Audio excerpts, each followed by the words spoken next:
Hey guys, I'm back and I'm happy that you are back as well here with me and my nail fantasy. Let's have fun with our nails.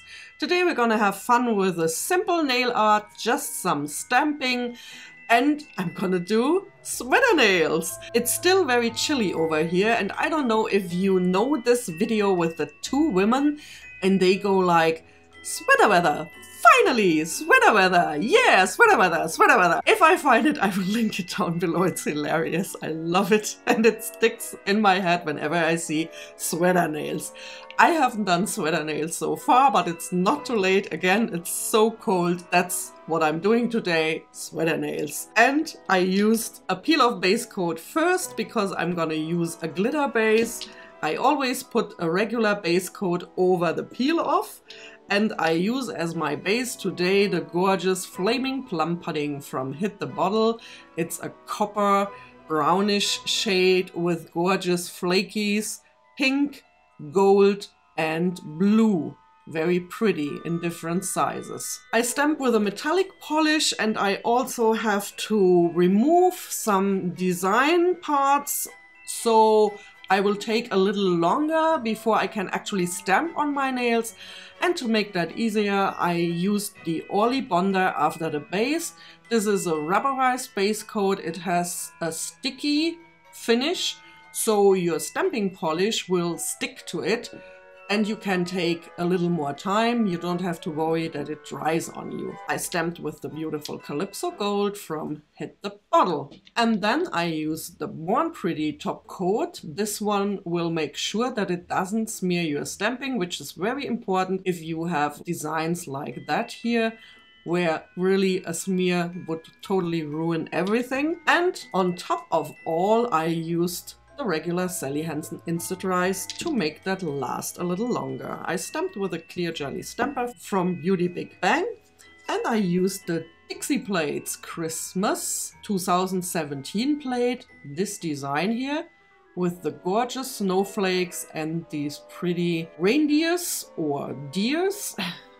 And I added some snowflakes on some accent nails, these down below here, the small one, the big one, and the tiny ones. We're gonna go right into the stamping. As always, I will speed up the video, so sit back, relax, grab a cup of hot cocoa, and enjoy, and I'll see you afterwards with the finished design.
Okay guys, I'm back. I have stamped everything. It was no problem, and the Dixie plate has a very good quality, so you can pick up the images. And with the Orly Bonder, I also had no problem removing parts of other images from the stamper and still stamping on the nails.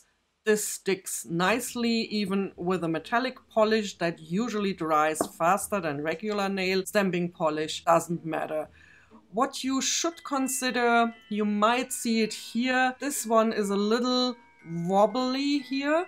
This was because I moved the stamper around a little. When you have designs like that with lines here, then you should really just put the stamper on, push it down, not wriggling, and then removing it. I did this with my other nails and then it worked out nicely. Also with the snowflakes, I like these accent snowflakes. I didn't put on full designs on these nails so that I can still see the gorgeous glitter shining through. This one here, see, there's a pink one, you can see it very nicely. And I really like how this one turned out. My sweater nails fitting to the cold sweater weather. That was it for this video. I hope you enjoyed this one, guys. If you have any questions or comments, just leave them in the comments box below. If you enjoyed the video, give me a thumbs up and subscribe to my channel. Over here there will be a bubble with my picture popping up. Just click on that. Doesn't cost you anything and you will not miss any of my future videos. Thank you so much for watching. I wish you all a wonderful, cozy, warm time wherever you are, and ta-ta till next time.